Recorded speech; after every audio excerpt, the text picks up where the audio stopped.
Welcome back, ladies and gentlemen. As we said that we are going to discuss the tourism in Egypt and especially promoting tourism in Egypt, especially in the time of the feast and the best places that Egyptians prefer to visit during the feast. Well, to shed more light on this, we have the pleasure to have this phono, Dr. Ihab Kamel, tourism expert. Good morning, sir. Good morning. Happy feast to you and to your family. Thank you. Likewise, thank you. Thank you. Well, Doctor,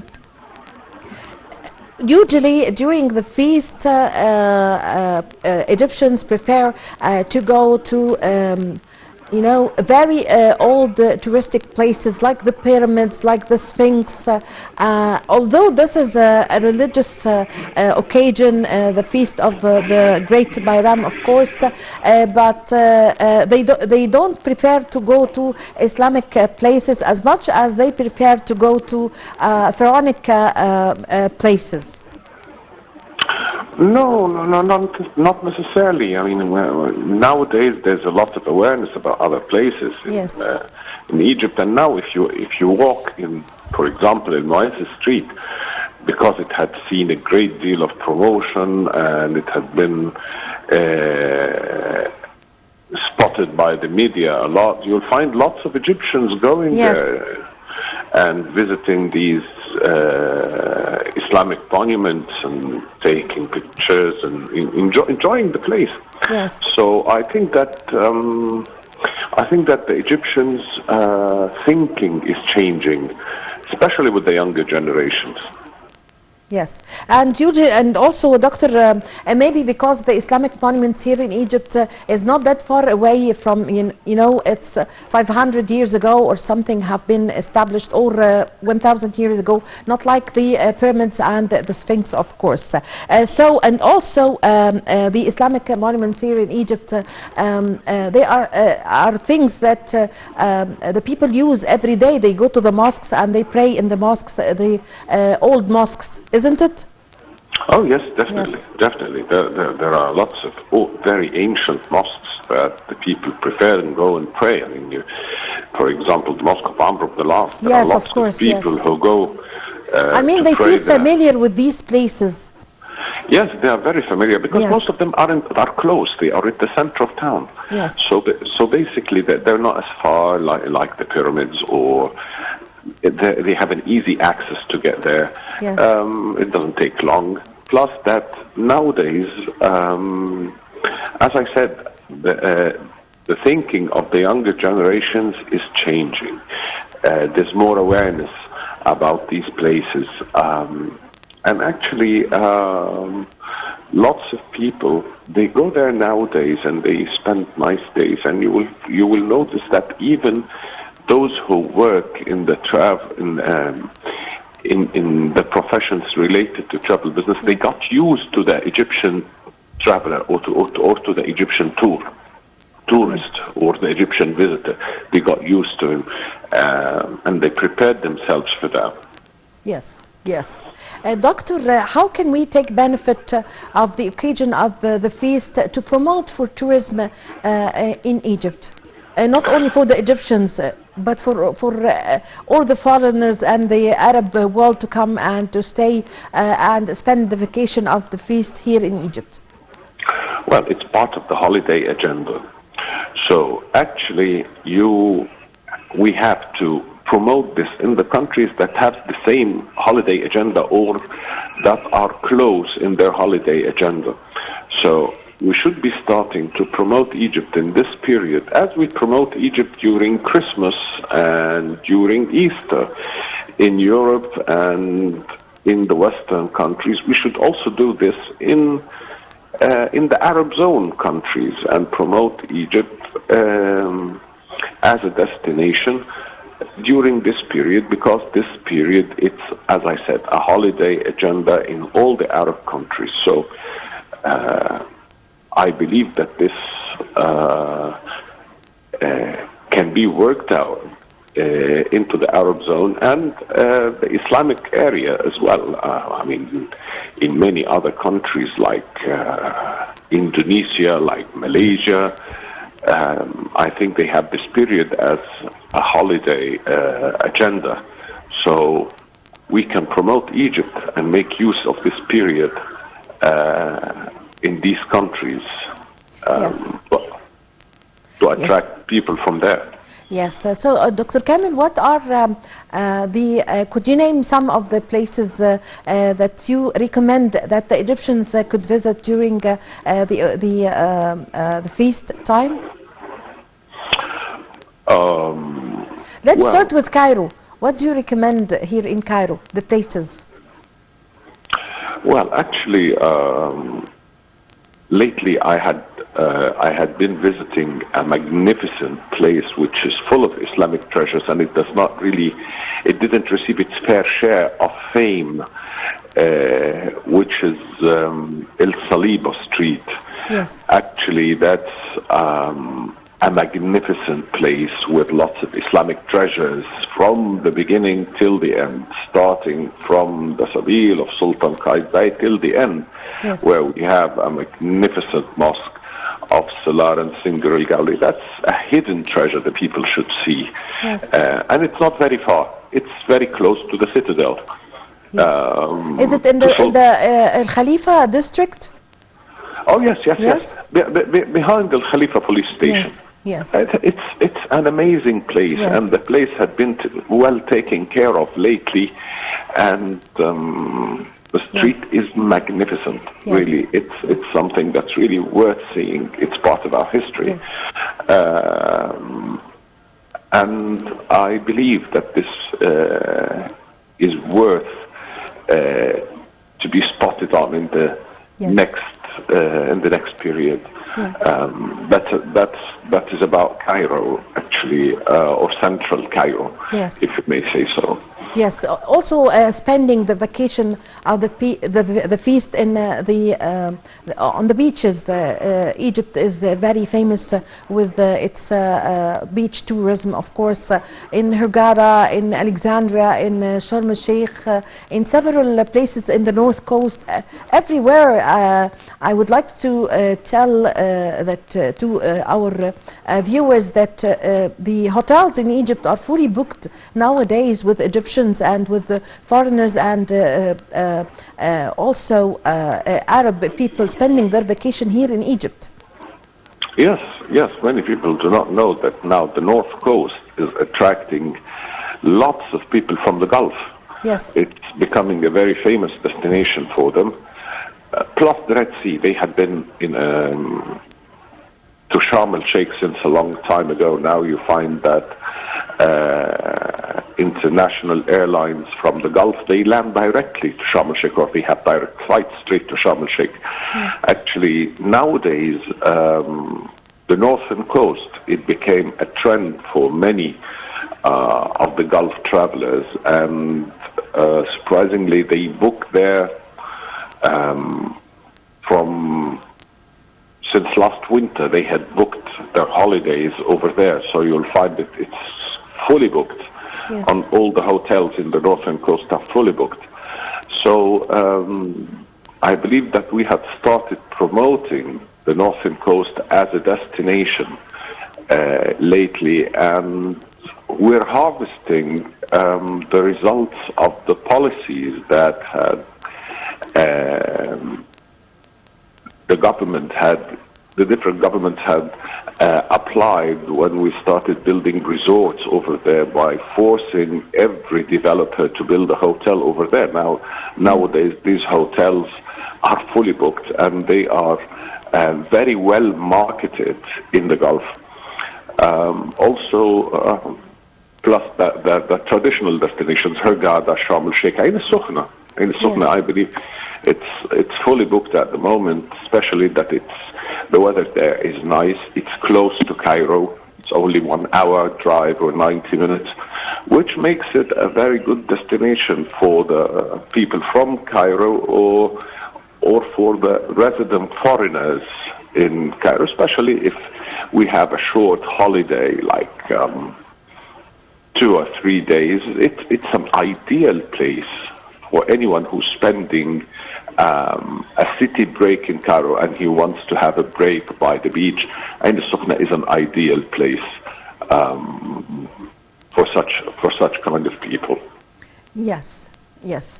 Doctor, also most of the Egyptians and all the foreigners prefer to spend time on the Nile, going to an outing on the Nile River. Oh yes, they do. They do that since a long time ago. The Nile has been a central attraction. Yes, it's an attractive place, of course. Of course. Yes. Yes. The Nile, it's, as we say, the crown jewel of Cairo. And of course that attracts many people from different parts to sit by the Nile, maybe have a short trip or something. And that should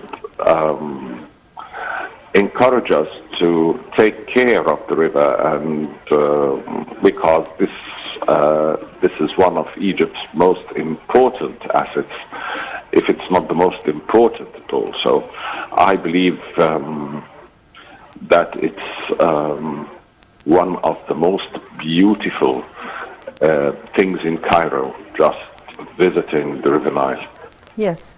Dr. Kamel, also, as you've just mentioned the North Coast, every year we hear that more than 3 million Egyptians are spending the vacation there in the North Coast during the time of the feast. Now, how do you see the importance of the mega projects that were established by the state on the North Coast, and it's not anymore a desert now, from Alexandria until you reach to the governorate of Marsa Matruh, we see several projects and also investments. So could you tell us your insight concerning this? Well, the idea of the northern coast is not new. As simply, we had, since a very long time, a big province to the west of Alexandria that's called Marsa Matruh.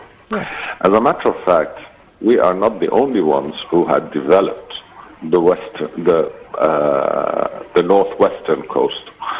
I don't know, but you might be surprised to know that the early Romans, they had cultivated this area. Yes. And they cultivated it with grains such as wheat and barley, and it was a very productive area.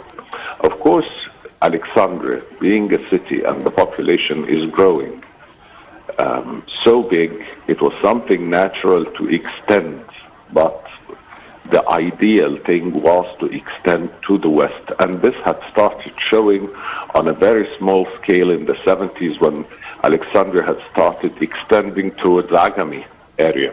Yes. Then in the 80s, we started extending a little bit west. Yes. Actually, this extension to the west was facing, it had been in the back of the minds of many governments, but they were facing a very big problem. The problem of the landmines that were planted over there during World War II. You were Yes. talking about over 2 million mines. Yes. But in the 90s, there had been a strong determination, and of course the technology had been developed in the exposure of landmines, and they started slowly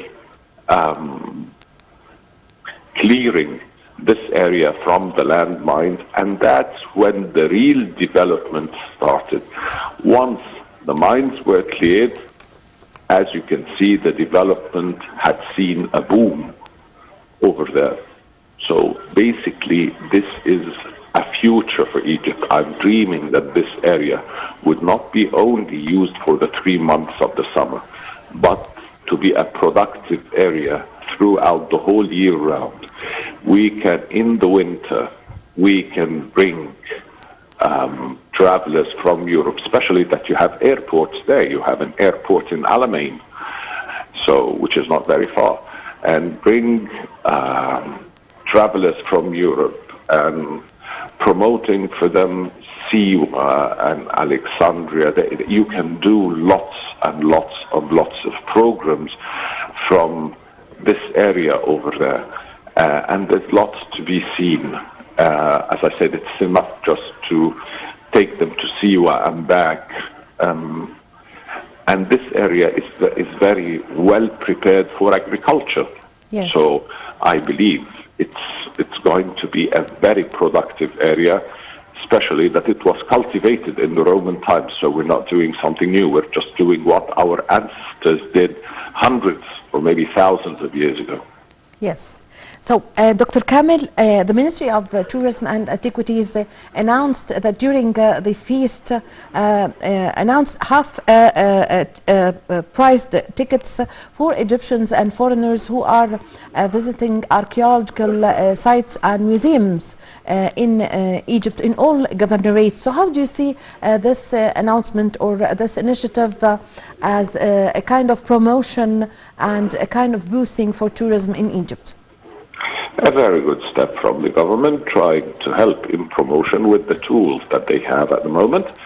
But actually, I believe that we need a bigger plan, a more specific plan with lots of details in order to see where and how and when we're going to market Egypt according to the official agenda, studying the official agendas, holiday agendas of different countries or different zones, and accordingly we tailor-made a product that suits them.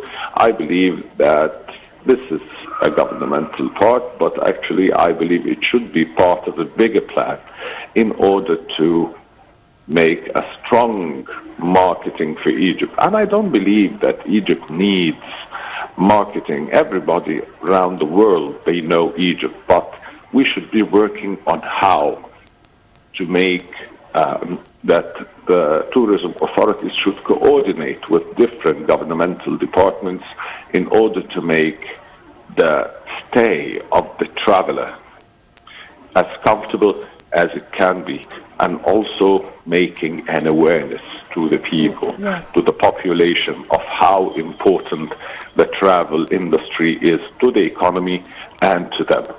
That's what we should be working on. Yes, yes. Dr. Kamel, also Egypt has announced lifting of restrictions on the COVID-related entry restrictions for travelers coming to Egypt. How would that decision boost the flow of tourists to Egypt? Well, we're not the only country that did that. I think, I believe the UK did that, the United States started doing that, all of Europe. So doing something against that, especially that we were following the same procedures, the yes, same safety procedures and the same health procedures in regards to vaccination or anything, and vaccination and wearing face masks and all of that. I think we were following the whole world, so it doesn't make any sense that the whole world is lifting these all these yes, tight restrictions and procedures, yes, and we stay applying them. Simply we'll be going against the mainstream worldwide, especially that the COVID-19 is not that strong as it used to be. The virus is way much weaker, and that's not me saying this, that's according to many professionals in the health sector who are saying this. So, yes, of course. I don't think that this is going to affect the travelers coming to Egypt, because, as I said, Egypt is a very well-known destination. Yes, yes. And this will bring the travel volume back to normal. That is what we can say, but not it's going to increase the demand, because, as I said, everybody worldwide knows Egypt. Yes, I thank you very much for your time. Happy feast for you and to your family. Thank you for joining us over the phone and for your valuable information, Dr. Ihab Kamel, tourism expert. Thank you very much, ladies and gentlemen, for following me in this segment. I leave you with the rest of the segments of The Breakfast Show.